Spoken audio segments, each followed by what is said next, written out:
This is a new day. Welcome to Therapy Without a Degree.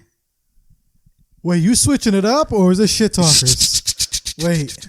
Hey, I took over, okay? Welcome to Therapy Without a Degree. It's your boy, Matt Spellen, a.k.a., Mr. Dragon. And we are interviewing today the man with the master plan, my boy Joe. The takeover. The takeover is here. So if you didn't know, I took over therapy now, okay? All right. I like this. All those videos and everything was just for this one moment where I took over, okay? No, I'm just joking. That's fine. How you doing, Joe? How's everything today? I'm good, man. We good. We just wrapped up an episode. Now we banging this one out. Yeah, we're going to bang out another episode. We got Val coming through soon. But we're got the main focus today on Joe. Joe, tell them, do everybody know you? Do they know who you are? Have you been doing this long enough that they know who you are, They Joe? know who I am. You never know because you don't know who's been listening from the beginning. Right. I sprinkle a lot of things. I feel like I try to. But, yeah, I mean, it depends. If they've been listening from chapter 1 till now, if they're that real, I feel like they should. But, I mean, who knows? Let's just pretend they don't know nothing. Exactly. Okay, let's just pretend. Where you from, Joe?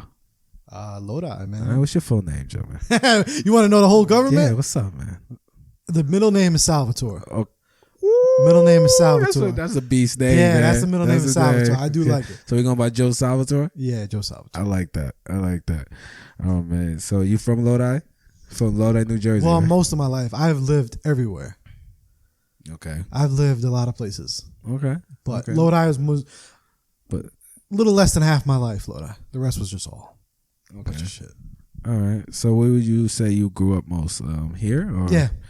Right around the block. So you pretty much moved back to where you're from. Why was it so important that you moved back? Man. This is home. Right? Like this whole area and specifically this part of Lodi is just home to me. And I do feel like everything I'm doing now with the podcast and with the brand, I feel like need to just do something for the community. Right. And I had to put myself here to really be able to have access to certain things. Okay. Like back we were talking about the walk. I'm not going to get too much into it. Right. But that I need to be here to do that. So you feel like it would be more meaningful if it's where you feel like you know, where you feel from. Exactly. Right. It's for a lot of different things. Like I said, I feel like this is home, even though I live many different places. This is what really raised me. Right. These streets raised me. These people that I grew up with raised me. Right. All that type of stuff. And now it's like, okay, well, I want to start doing different things for the community. Okay. I want to help. I want to start here. So. Okay. Do you have any ambitions of branching off from outside your community and going into more like, big public work? Yeah. And I want to go, obviously, I want to just start here. You know what I mean? I want to go bigger and also even different states, because Jersey's small. Right. Jersey's small. So I do want to hit, and even out of the U.S., you know what I mean? Like I love the fact that with a podcast, you can hit other countries. Like your show, my show, we hit other countries. Yeah, I just feel when you see like those other countries show up on the rating board. It's super, super cool. It's crazy, right? It is. Because you like mad from here, you little, and you're like, wow, like I'm hitting Australia. Like shout out to Australia. They do other country other than the U.S. pops with us. Sorry you guys going through what y'all going through right now, but yeah, shout out to Australia. Yeah. Well, so I was gonna ask you. I remember you telling me that your mom was a big part of your life.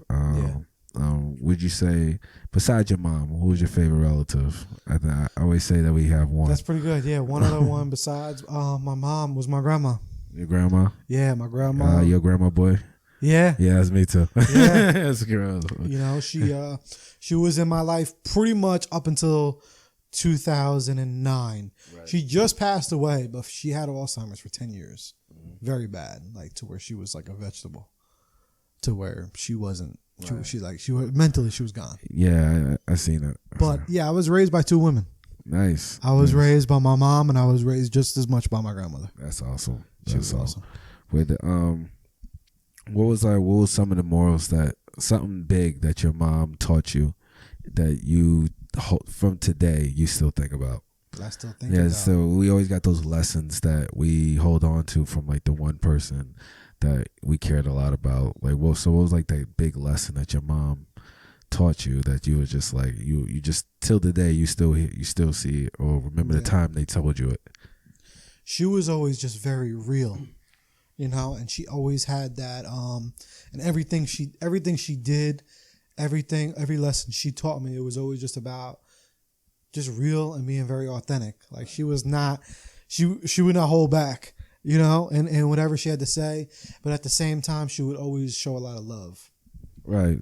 So you think you got that from her? Like how you do. Like to be as direct as possible, and then I believe I got that a lot from her because she was always willing to show love, always willing to be real. But at the same time, for me, the lesson she always tried to instill in me, and was to never let people take advantage of you. Okay. Because at the same time, she was very loving, very real, authentic. But at the same time, she was still hard. And she was like, do you think that loving part of her that she tried to show you, do you think that's how we got here to the point that we are now at therapy to a degree, and you're trying to give back to so many people? Yeah, it's a huge part. You know what I mean? It's a huge part, and between all of my mom is so much to why this brand is even created. You know what I mean? Because I went through so much with her, even through all that love and all that realness. It was still so much that I learned that I know other people are going through as well. Right. You know what I mean? So it's like all those things I've learned and I've been through. It's like, you know what? I know other people are going through it as well. So I want to take what I took from it and my perspective and be able to try to help other people that are going through it. Have you ever had legit therapy? No. So how important is therapy for the average person that you think? No, I think it is. It's everyone needs it. However, I do feel like we all have different forms of therapy that's going to work for us. You know what I mean? And that's why this brand, you see, we do a lot of different type of things because I want to be able to hit every single person and to have some type of therapy for that person. Right. Whether it's sitting down and having a conversation with us on a podcast, whether it's listening to the podcast, whether it's going to an event and singing your heart out, or listening to someone here, sing your heart out, or whether it's boxing, and seeing someone hit the bag like you, and then being and inspiring them to be like, you know what, that's what's gonna help me get up. That's what's gonna help me push through. Let me go to the gym. Right. So it's like we all have those therapies that's gonna help us process and get through emotions. Right, definitely. So. I get it. So since and how long you been doing therapy without a degree? You're like a little over 3 years. 3 years. We started around the same time. Yeah. Damn. 2016. So I don't know. Dogs. Might have some of that blueprint. Yeah, you know what I mean? Try to tell you guys. No, I'm not gonna start. Let's start. But you've been doing this for 3 years. Okay. Yeah, you like interviewing people. Yeah. Interview styles. I like your interview style. The style. If there was someone you could interview right now. Anybody, living, dead, whoever. If you can interview anybody, who you interviewing? My mom. Oh, damn it. Besides the obvious one, just because you said the dead, I thought that. I am going to interview Eminem. I am going to interview the certain people who we talked about on our episode about speaking things to existence and talking about things. Like I'm going to interview Eminem. I'm going to interview, Joe Budden. I'm going to interview some of these people that I know it's going to happen. You know it's going to happen. I like that. I like you speaking that into existence. That Eminem one's going to be crazy. It'll probably be the best interview that he's ever going to have. I think if I could interview anybody, I think it'll be like Edgar Allan Poe because I want to know how. I was a huge Edgar Allan Poe fan, and I just want to know how drugged up he was. You know what I'm saying? Like, you think he was drugged up? He was taking what they call him what do they call it? Poly or whatever the fuck. Hold on, people. All right, hold on. Quick commercial break. While he's gone, I'm just gonna shout out to me being the blueprint of New Jersey podcasting. This is Matt Spellen, also from TRST podcast, which was known as Matt the Motherfucking Dragon. Bulletprooffitness.com. Shout out to the ebook. We're doing a little commercial. Oh, we back. Okay. But for real, Edgar Allan Poe was probably the only thing that kept me interested in school. Definitely. Definitely. Yeah, Allan Poe is the man. What else we got? I have Allan Poe. Was that the only poet you was into? I was never into poets. I was into his writing, his stories. His emo ass. He was emo. Yeah, shit. and I love that shit. I've always been a very emotional dude. And I also loved horror. Yeah. And I loved, especially as a kid. As a kid, I loved, now I've gotten out of it just because it's not the same as it was back then. Right. You know what I mean? But at that time, like it was really, really dope. It was really interesting. And his way of writing was really cool. I used to have a book of all his work that he ever did. The little small black book. It was a black book. Yeah, I had that book. Yeah, I had the book of all his things. I have to buy one again because I actually didn't even. It was like one of those books, and I read now as I'm older. When I was younger, I didn't read, so I bought it just because Allan Poe was a man, but I never even really got into it. Definitely. Going back to this therapy degree, who was the kindest person you could think about? Don't say your mom. You ain't gonna get me choked up over here. So, besides your mom, your perseverance, like coming up and then starting this therapy without a degree, who was pretty much like, yo, they had your back on through. The kindest person, especially coming in, because when we're trying to create something, there's a lot of nays. There's a lot of people that doesn't believe that we could do this. Yeah. So who was that one person that was just like, yo? To be honest with you, it really is my team collectively. You know what I mean? Like Zane is a huge part of this. You know what I'm saying? And he was a huge. He's always there. You know what I mean? He's the man. Like, and even from the very beginning, he saw the vision, and he was down to rock with it, and he's just never either fell off. He's been into it. Never have to talk about money with him or anything like that. Like, we talk about it, but it's never the drive and focus. And it's really, really genuine with him. You know what I mean? And I can never thank him enough for everything he's done. Natalie as well. Even the relationship and how that even happened with Natalie is so crazy because she was just one of our biggest fans. And that was so super cool because getting her feedback all the time was so fire. Because she would just leave us reviews.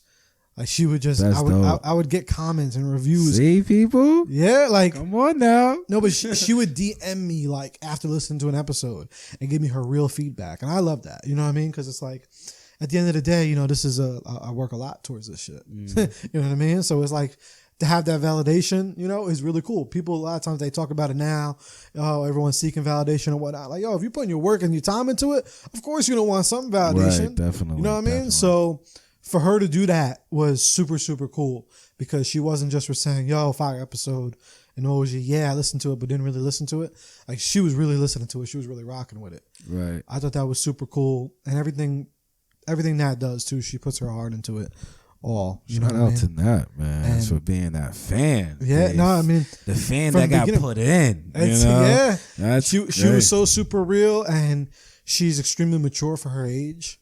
I forget how old she is sometimes. She's a little. I don't know exactly how old. Sorry, Nat, but I know she's younger than me. She's not in the dirty 30s yet. Doesn't even matter, right? But I always forget sometimes too her age because she's very mature for her age. Yeah, and I rock with her. And we do have a lot of the same views. And it was a perfect fit at the perfect time. Also, Tay as well. Right. Tay has his amount of, kind of like love for the brand and his amount of contributions that he makes while being so far, even in North Carolina. You know what I'm saying? Right, even if though he's not on, people don't listen to him on every single episode, but he's always rocks with it. Like if I tell him right now, like, yo, can you share this, bro? Like, you know what I mean? He's always down to take it to that next level with us. And I could always tell it's real, it's genuine. And especially good, from being from North Carolina. Right. Like, that's crazy. Shout out to him. I'll be hearing him when he pops up on the phone. Yeah. I think last time I was there, he jumped on the line. Yeah. So shout out to him, brother in the fitness world. Yeah. I see that he does fitness, right? I see him.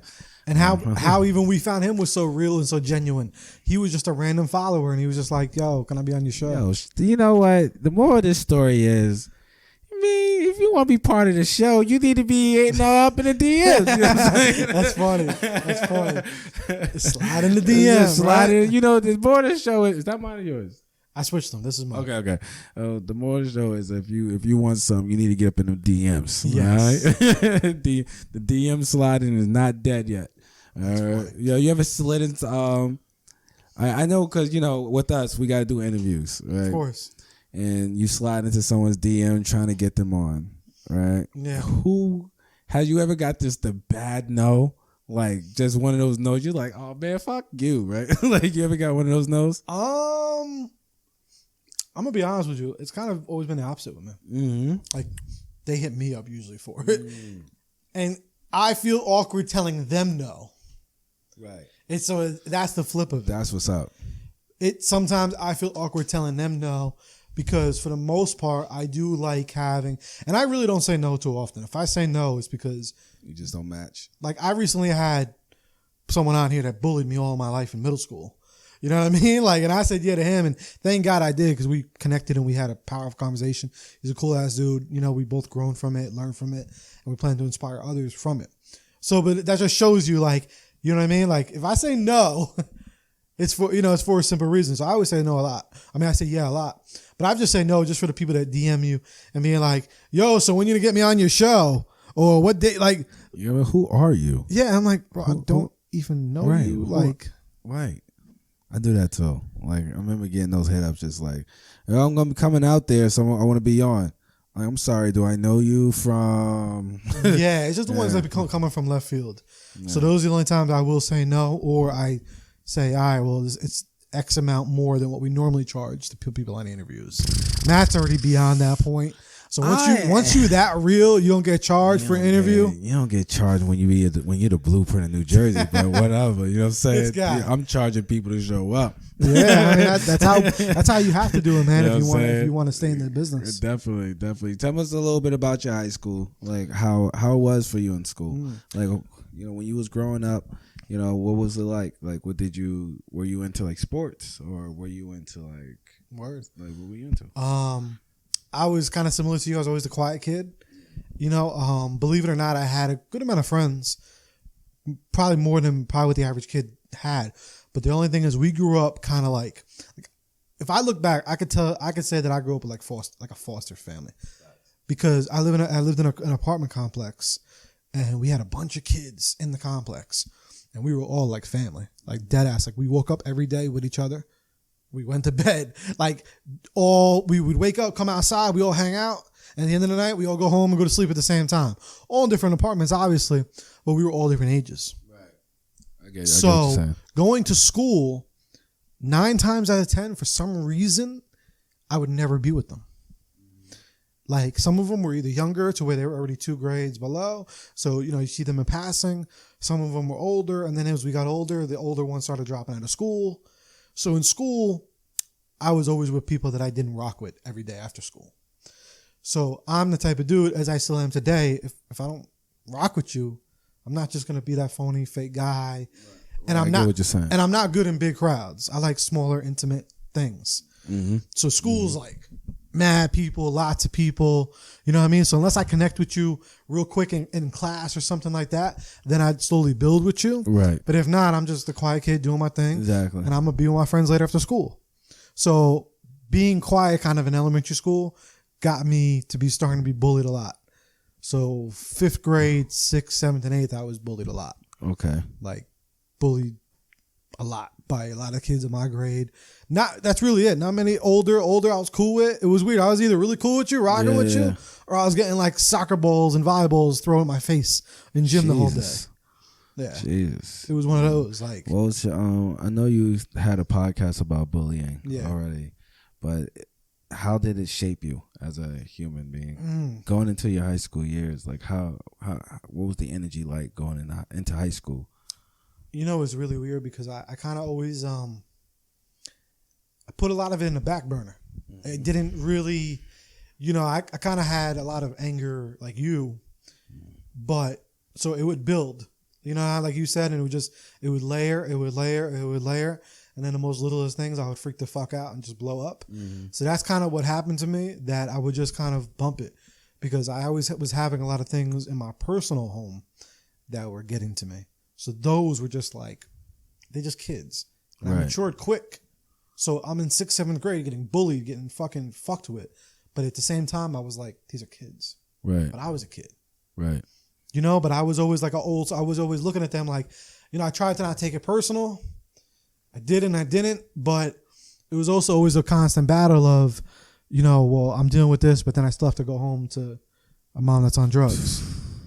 So I never had that place where I felt like was home. Like I did, but I didn't, you know? Right. Home was home, but I never had that place to kind of say, relax, sit down, chill, breathe a little bit. You know, because at home is a roller coaster, you know? And then in school is a roller coaster. Yeah, I know you're saying that, again, I'm not going to touch on too much stuff that you already said, but, you know, your mom was on drugs. What was her drug of choice? Heroin. Heroin. Yeah.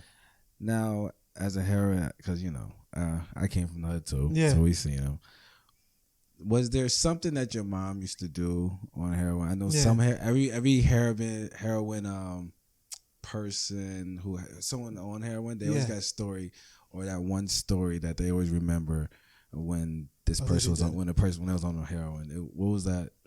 What was that one story that you always remembered, or that one thing? I'll never forget, man. She was it wasn't heroin. She messed with angel dust that day. Oh no! I've seen that thing change people. It did, and it changed her. It changed her for life when she did it.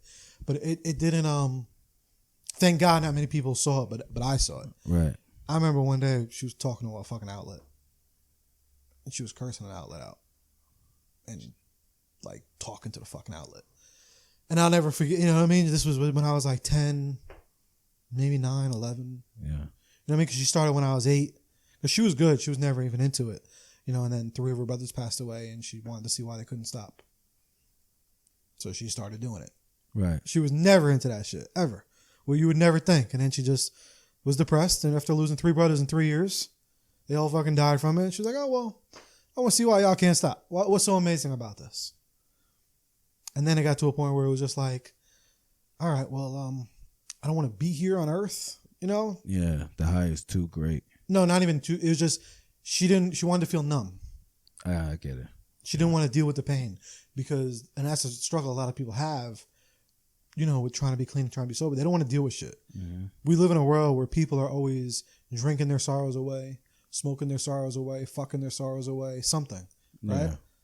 You don't think it. You're just always putting it on the back burner and trying to do something to distract you. So for her, that was that. If I get high, I'm not missing my brothers. Right.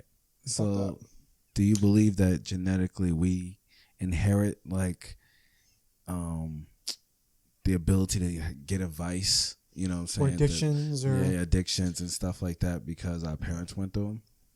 I believe we do have little like addictive traits in us somewhere, which I do want to research more into it.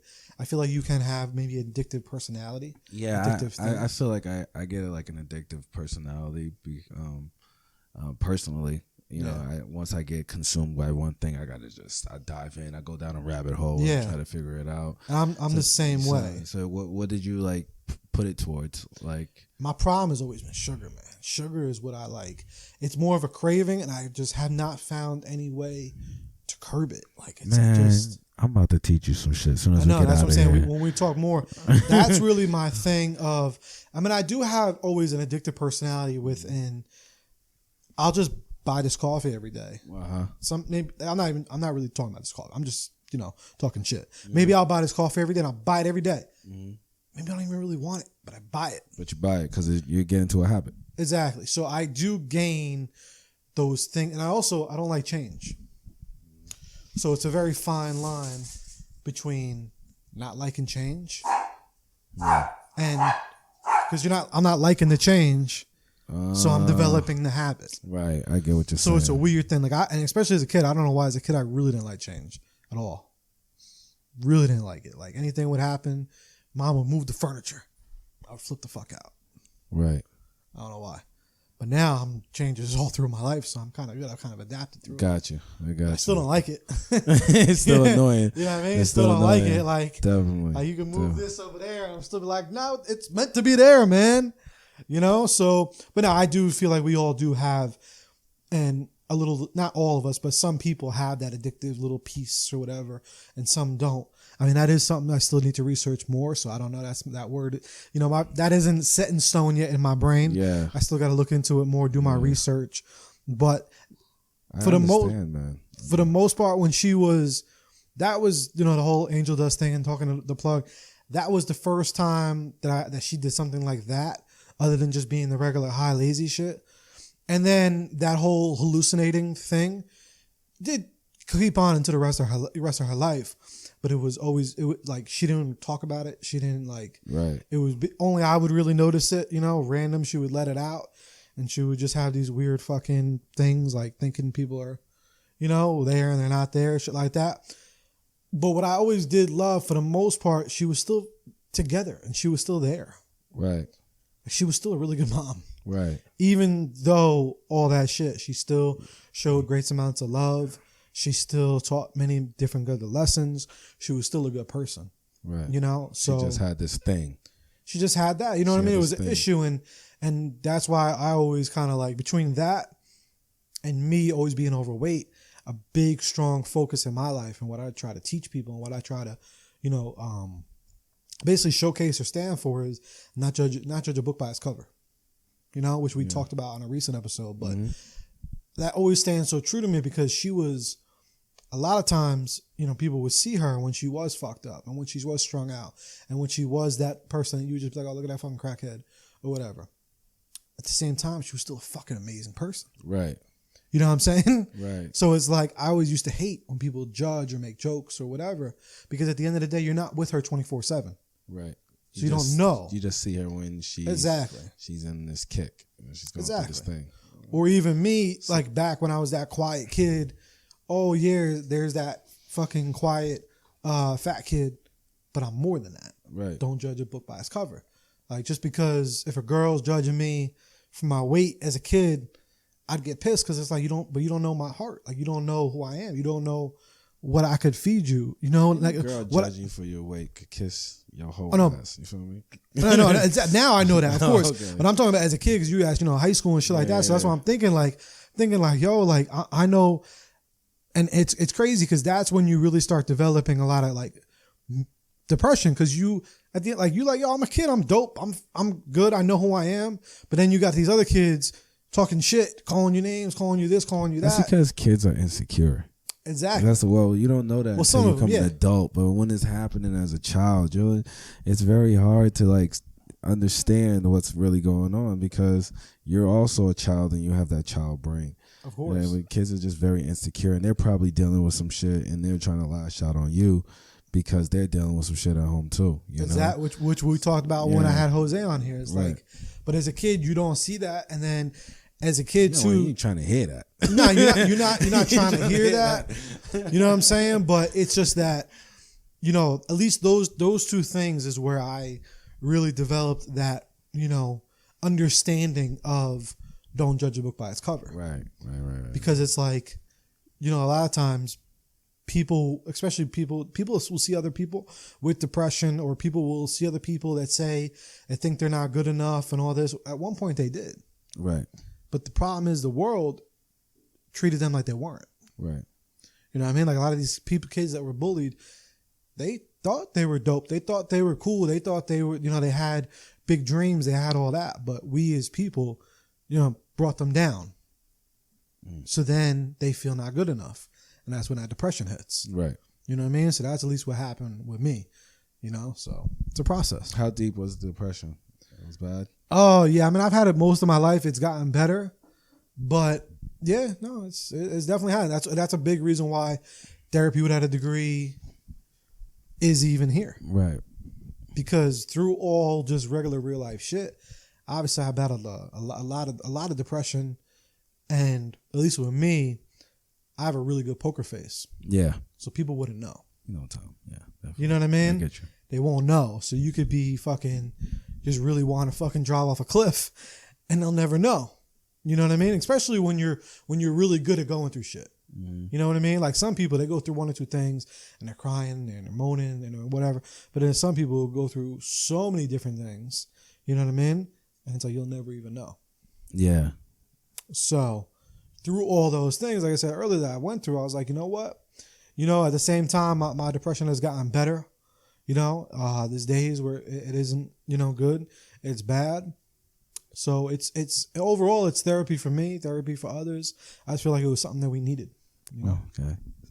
So you use the almost, because I feel like we're kindred spirits in this, because it's almost like our platforms that we created actually helped us through what we were going through at that moment, because we just needed something to get it out there. Of course. You know what I mean? So, that's what's up, man, for recognizing that this is something that you needed and that's something that you could give to other people. That's awesome. It goes multiple ways, because it's like, even at that time, like I definitely battled a lot of depression when I first started this. I was going through shit, and all that. It was just from all the years prior as well. Right. It wasn't just right then and there. It was from all the years, private. And like you were saying before, it's crazy because it does help. Just by talking about the topics, talking about the situations, it does help a lot. I remember you telling me this. We're gonna spill the secret real quick. Because I've done this too, and I'll spill my own secret. Sometimes I might be going through something, and I'm not good. Yeah. I'm not good at expressing myself like that emotionally. So I might just throw it into the topic, bro, and see how other people respond to it, and it has this. The shows has been there. They do help. They do help, even for us. It's crazy because I do that a lot, and sometimes I do things without even intentionally knowing I'm doing them. Like for me, I always because going through depression and being able to stop getting to those really, really weak points, right? I had done a lot of self-assessment, right? A lot of self-reflection. What's causing the issue? What's bringing me upset? What helps me when I'm upset? All that different type of stuff, right? To get me to the point where I am today, and especially to help other people that are going through it.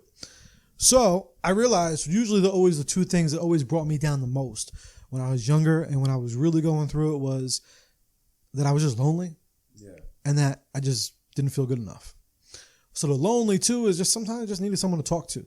Like I'm that type of person that I just need to talk to people throughout the day.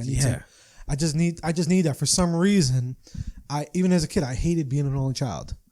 You know what I mean? Like I would hate, even though I was out and about with most of my friends, when I went home, I'd be bored and screwed and just bored.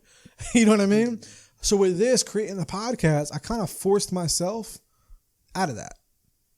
I gave myself one day a week, every single week, to talk or to have people to talk to.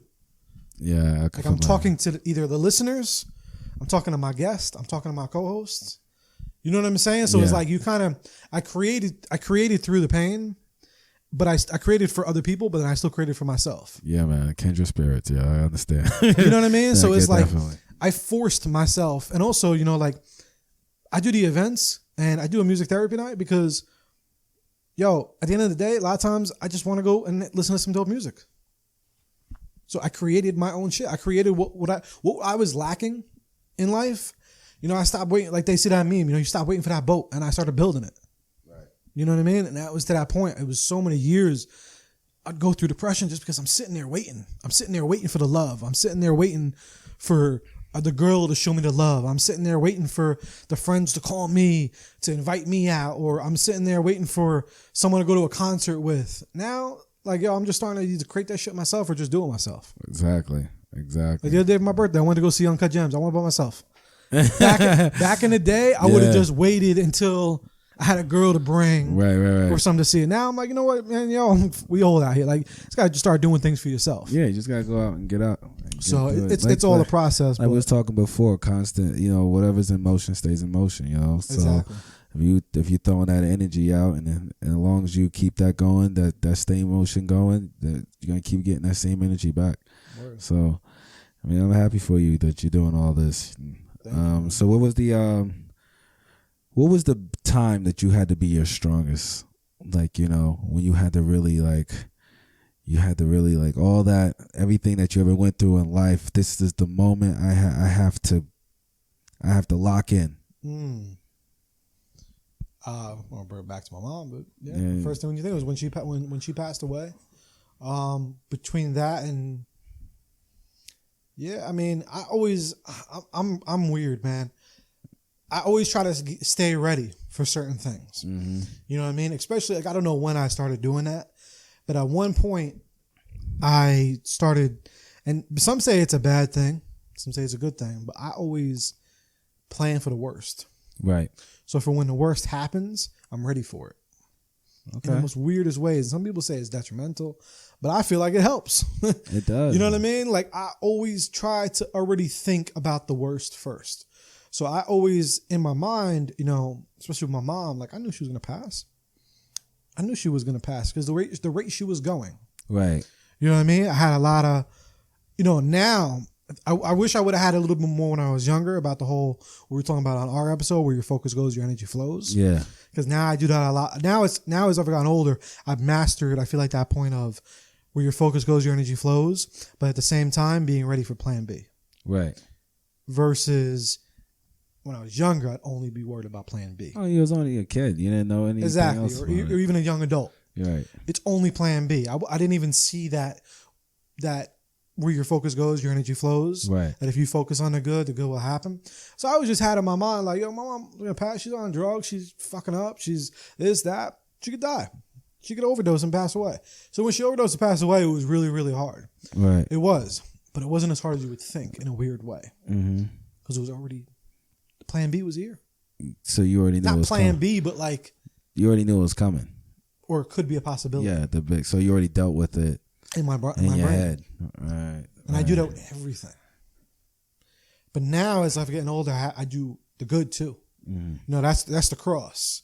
You know what I mean? Like the most strangest things. Like, you know, like my dog. I love my dog, but I'm already knowing, yo, she's getting to that age. She's going to pass. At this age, whatever. When that happens, I can't break. So I always try to mentally prepare myself for it now. So you feel like you get when these bad moments come, you crash. And then, so you're trying to protect yourself from the crash this time. Yeah. I get what you're saying. You know what I'm saying? Like, I get what you're saying. I guess I don't like, and it definitely wasn't real. I've done it for a majority of my life that it's kind of like those, that analogy to where, you know, you in the movies, you see that kid being picked up by the parent or whatever, you know what I mean? They don't show up. It's like, all right, well, I live my life to where you're not going to show up. And you don't show up. You ever give yourself that day of breakdown? Like, I hear that people, they do these days where they just got to break down. So they allow themselves, like, I guess it's healing for some people. Is that something that you ever been interested in? Or what do you mean? So they pretty much lock themselves away for like a day or two and they get all the emotions out. Or however that works. I mean, I break down often. Okay, Don't get me wrong. So you're not like harvesting. Oh no, like no, deep. No. Okay, I was nervous for a second, Joe. I was like, oh, this man about to die. I'll kill everybody up here. No, I break down a lot. Okay, I'll just randomly cry. I'll just randomly break down. You know, for certain things, if I sit on things too long, if I start thinking about a certain situation, you know what I mean. Like some things will get me. Shit, I've cried on the fucking podcast before. You know what I mean? So I definitely do. I don't dwell on it though. I try to get over it as fast as I possibly can. Right. You know what I mean? Because there's certain things that the breakdown is never going to stop. Right. On certain situations. Like if we go on to what my mom, that is never going to, the fact that she's not here no more is never going to get better. Ever. Never. Right? Got it. So I'll cry. I'll deal with it. But then I just try to get right back to it. Because if we're talking about healing through it, I'm going to be crying for the rest of my life. Right. You know what I'm saying? Like, that pain is never going to stop. It's never going to get easier. You know what I mean? So what do we... You know what I mean? Like, what do we... You can't just heal that one out. You know, right. You can't... That wound is not going to be...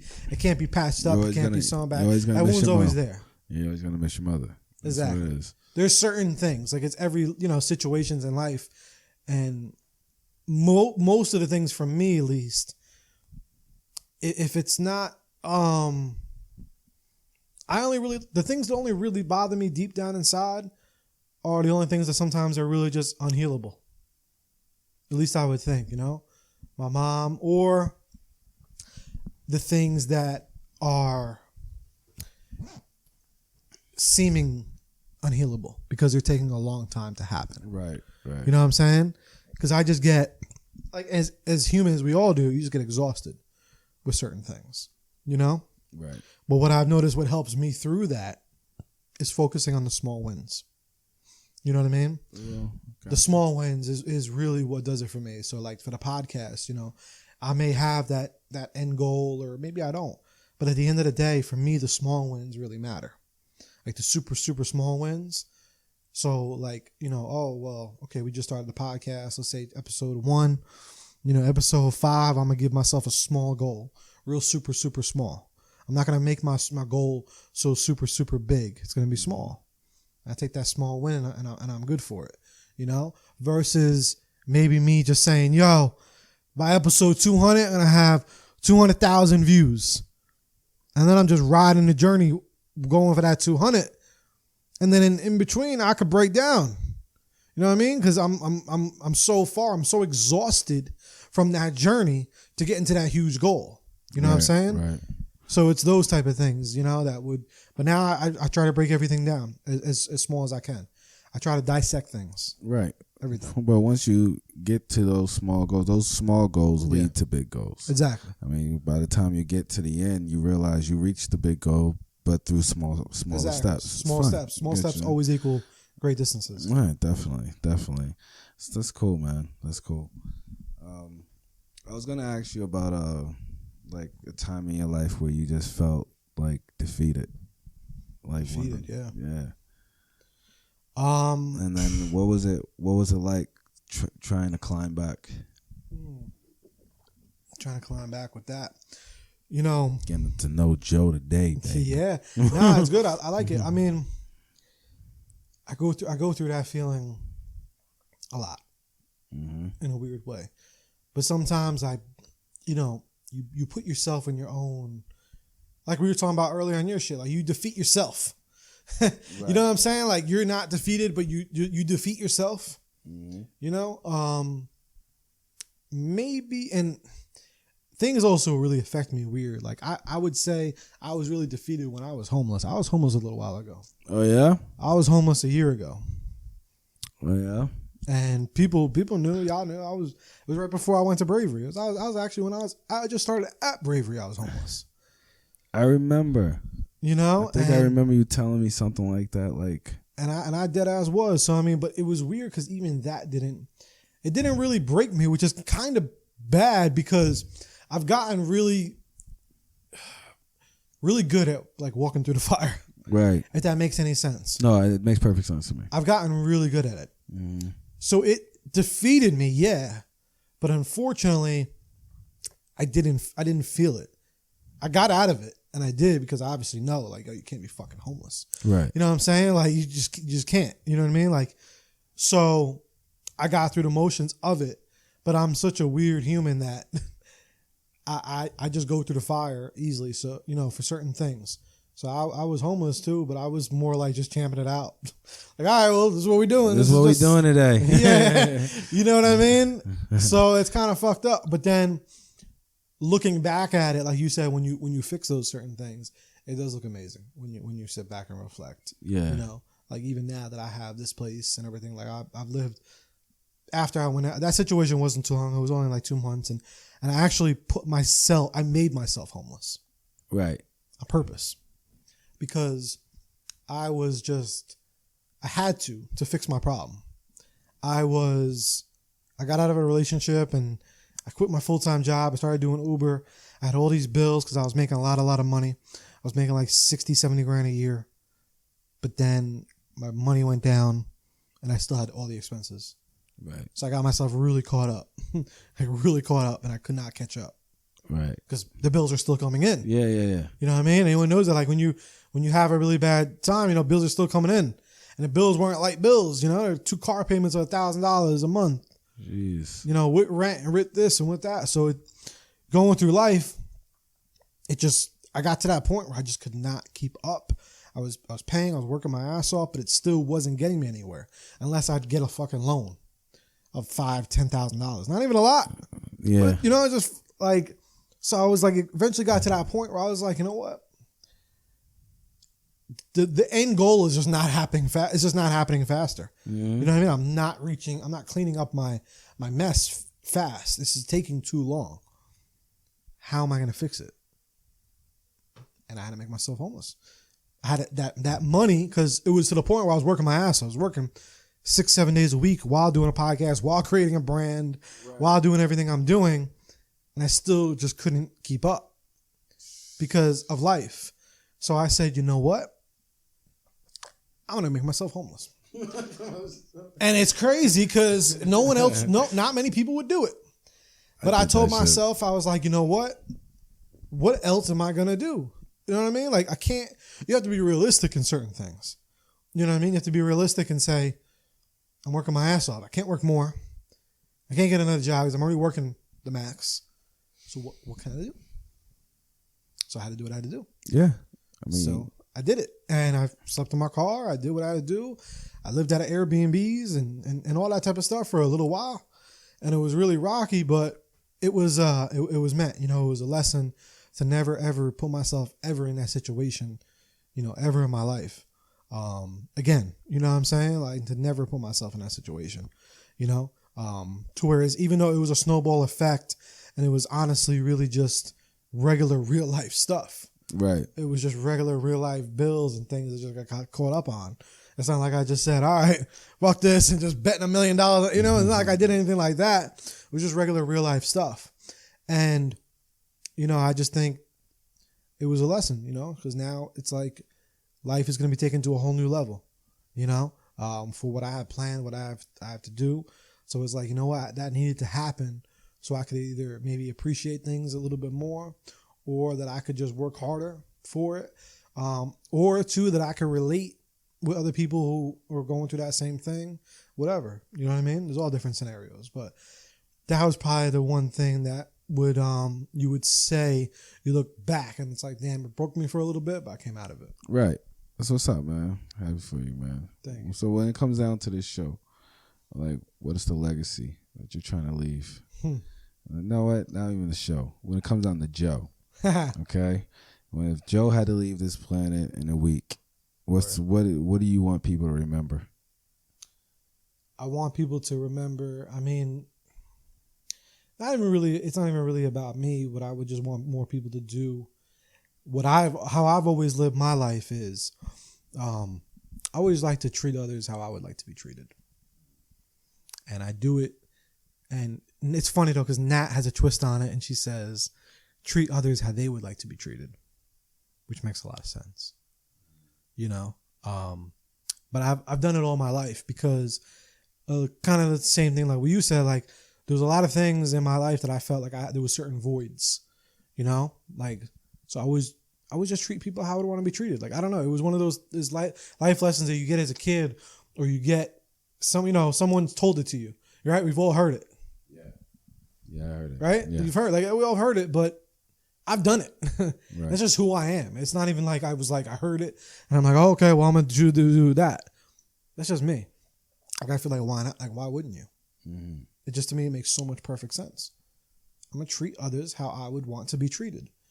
And I think through life, a lot of times I just felt not treated certain ways. You know what I mean? In school, middle school, like we said about being bullied, I wasn't treated well, but I would want to be treated well. So I'm gonna treat them well. I'm still gonna be that good I'm still gonna be that good person. You know what I mean? Like, I'm gonna whatever, anything. So I just wish more people would do that. You know what I mean? Right. As far as so many different things. You know what I mean? Just it's so simple. Just treat others how you would want to be treated. And at the same time, be the change that you want to see in the world. I think that's very important. Be the change that you want to see. Like, it starts at home.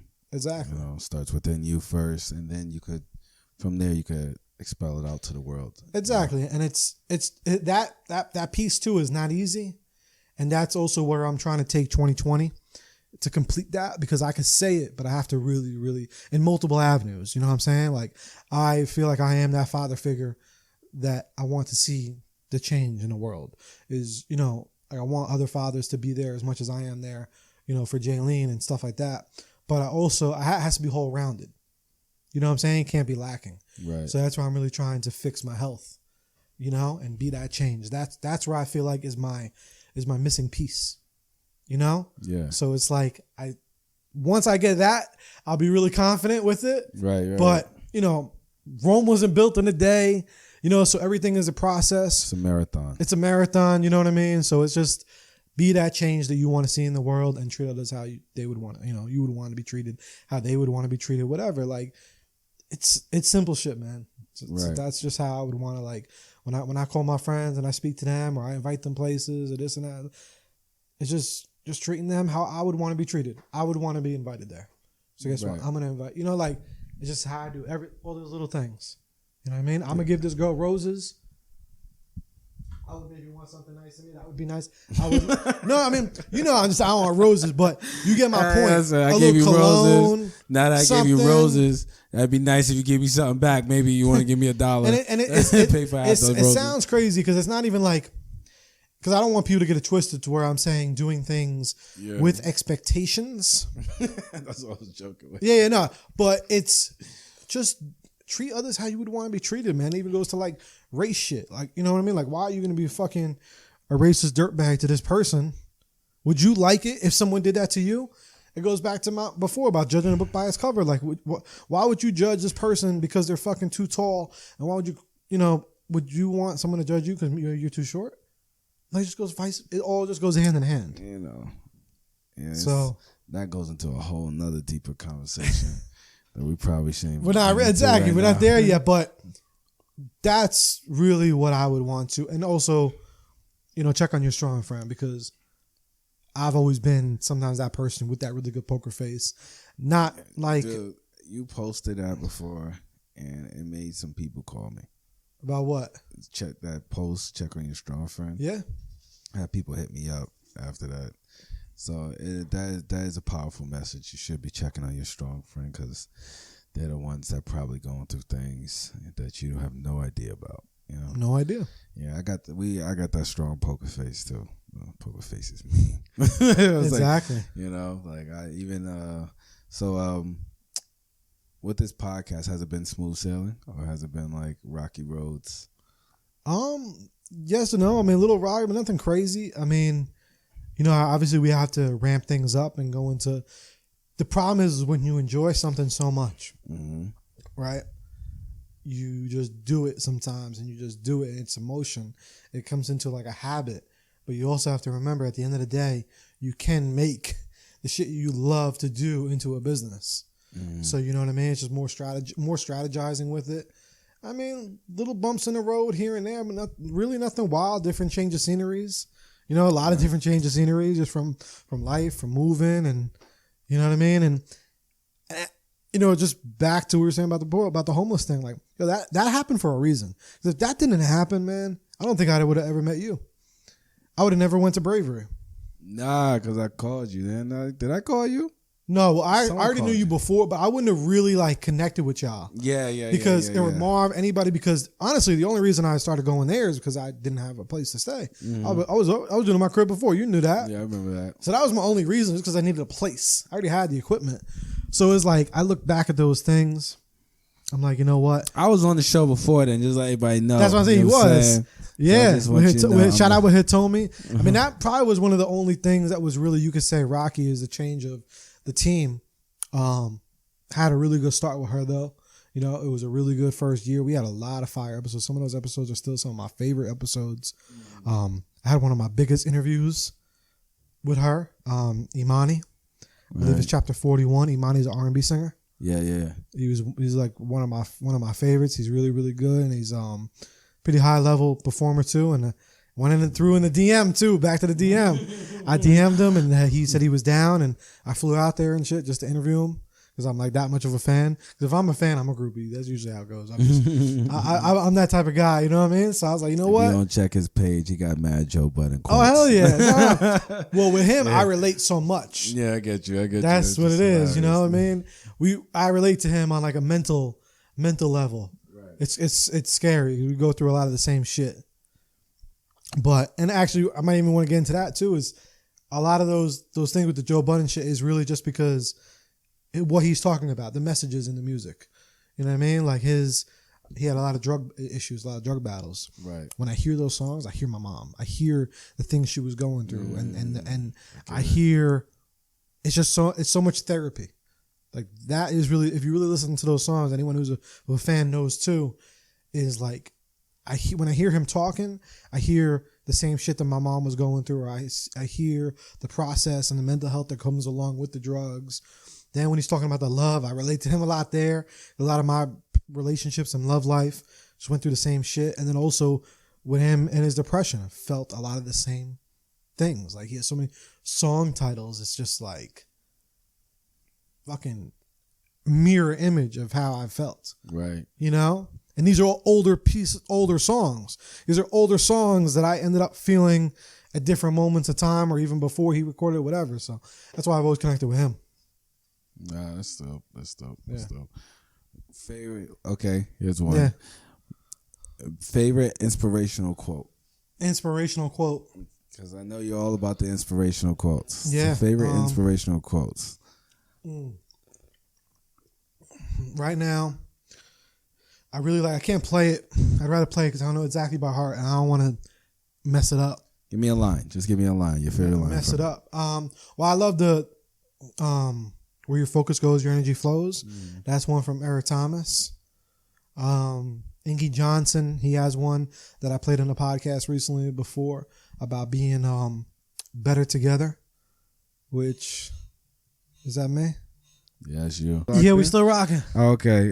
If you heard all that crazy noise, that's because that was the brief commercial break. Okay. Brief commercial break. And since we're talking about commercials, don't forget to get on bulletproofitness.com. Hey, I promo that everywhere, baby. let's go. Let's get it. All right, man. I know we're running close and we're running short on time because you got another person because you stay busy. Trying, man. You got Trying. Val in here now. You're about to work on a whole nother podcast. Yeah, well, that one I'm not on. That one I'm just. But you're gonna work it. Right? Yeah, I'm gonna work it. You're gonna work it. So, before we get off of here, I just want to sometimes, even on my show, I like to hear a story and a message. So just give us a quick story about Joe, and what's the last. And again, back to.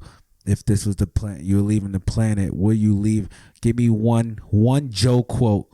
One Joe, I'm out of this bitch quote. All right. So I'm going to start off with the story. Give us a quick little breakdown of what. Well, I cut it. No, it's cool. Y'all good? Y'all good? What's up, man? Joe. Yeah, we finishing up with this in like 2 minutes and then y'all good. So give us a quick give us a quick story who Joe is, what Joe's about, and then give me my quote. Okay. Well, let's see. Joe, like I said, we pretty much went through a lot of that in this episode. A bathroom right there. You're good. Run it back, Joe. Go ahead. Nah, it's all good. That's why there's an edit button, man. It's all good. Cut out. This one I'm gonna work. It's all good. In most of this episode, you actually really did ask a lot of really good things. Got into a lot. I mean, there's definitely a lot more that was there. A lot more happened, but give you some substance. You know what I mean? Yeah. Actual stories, man. It's just there was been a lot of. It goes back to that poker face, and I'm not gonna go to one specific time because it's happened kind of so many times in my life to where I've wasted time on, let's say, like a female when I thought it was going somewhere. Get it, Joe. Right? Don't start preaching on this damn thing. No, I'm just saying. So I would think that it's going somewhere, right? And it wasn't. You know what I mean? You would have hope for certain reasons, and then at the end of the day, end up getting like friend zoned, or they just not into you, or whatever. And at the same time, it's like time is short, man. Like time is really short. So if you're confused, if you don't really know where something is going in life, just ask. You have to be, and that's what I've just learned. So coming into 2020, I want to just tell everyone, like, for real, like, if you aren't sure about something, a situation with a female, a friend, a business, whatever the case is, you just have to ask and just have to really be strong, because why waste so much valuable time and energy? Like, I recently wasted like a whole year on someone. This past year, I wasted a whole year. Let them know your intentions ahead of time. So, but I did. I let them know my intentions. Oh, they playing games. They knew my intentions from the get. And, you know, this person is still a really good person. I rock with this person, still a friend to this person. But at the same time, they knew my intentions. Right. You know what I'm saying? And I gave my all, because I'm that type of guy that I give 120 or I really give 0. Right. You know what I mean? Trying to find balance and trying to switch that up a little bit. But I gave them my all. At least almost. I gave them. But it's better to have tried than not, right? Of course. You know what I'm saying? So, because I really thought it was working. I really thought it was. So it's all about time then. Like, don't. It's what trips me out the most is just that I look back and I'm like, damn, like I gave you so much energy. You know what I mean? Like, I gave you so much of my time and my focus, and that really does matter to me. It happens, bro. Of course. It happens. You know? At the same time, fuck them. You know? Nah, because they're still a good person. That doesn't matter, though. I know. It doesn't matter. I know, but it's just that, you know, they did know. They knew my intentions from the get. So it's like, at the end of the day, if you're listening to this and there's someone out there that feels some type of way, like even someone on my job recently, they had the same situation. It was a dude, and the girl he rocking with, or supposedly like she likes him, he's just afraid to tell her that he's not really that feeling that way. Like, yo, you have to just communicate more. You know what I mean? It would cut out so much other people's expectations, other people's hope. You know what I mean? And you never know at the same time how people react to certain things. You know what I mean? Like me dealing with depression most of my life, like something like that could, you never know, bring me way, way back down. You know what I mean? Get me out of focus, get me, you know, messed up, get me not feeling good enough. You know what I mean? You never know how someone's going to react to certain things. Right. So I would just try to just keep it 100 with people, keep it real. And that's really it. Okay. That's how we ended this motherfucker. Keep it 100. Don't waste people's time, and don't waste other people's time. Word. All right. You know, you got to get a little substance. And back to it. Treat others how you would want to be treated. Yeah, but you got a little substance from our boy Joe today. You know, you get to learn a little bit about the founder of Therapy Without a Degree. Wow. You know, I'm happy I was able to be on the other side of the mic with you, Joe. So that was really cool. It's going to be a great adventure that me and you and the team and all you guys, we going forth in this 2020. I appreciate you. Thank you, man. You know what I mean? Appreciate it, bro. You know, always. And it's still the blueprint of motherfucking New Jersey Truck Podcast. And it's your boy Matt Spellen, CEO of Bulletproof Fitness and, you know, TRST Podcast. And I'm here with Joe, the man with the vision. As always, I appreciate you. We out of here, boy. Thank you, man. We out. Peace.